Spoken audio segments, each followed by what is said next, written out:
Hi, I'm Rico from Fly Process Training, and in this series, I'm going to give you some quick tips on how to get the most out of DealerSocket. This is Socket Hacks.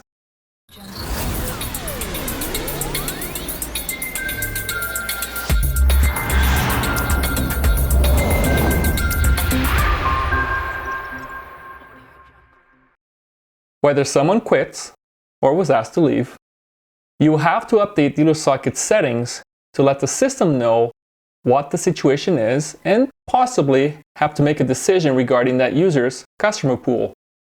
DealerSocket doesn't believe in deleting users. Instead, you will be asked to deactivate them.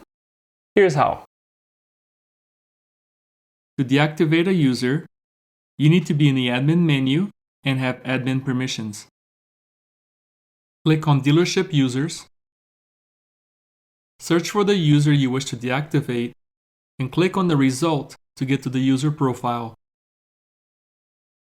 Before you click on the green active icon to start deactivating a user, you should change the user's team from its current value to inactive team so the change doesn't affect reporting metrics. We do it in this order to maintain the continuity for eventually reassigning the user's opportunities and tasks.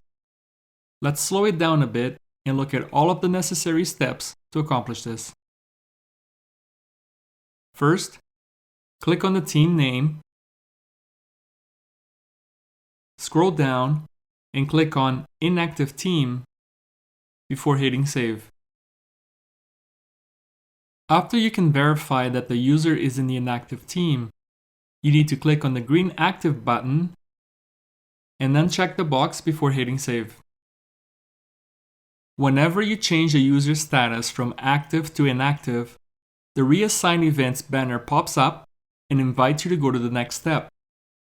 If you had skipped changing the user's team beforehand, you would have had to close this banner, reassign the team, go back to the admin menu, and look for that link there.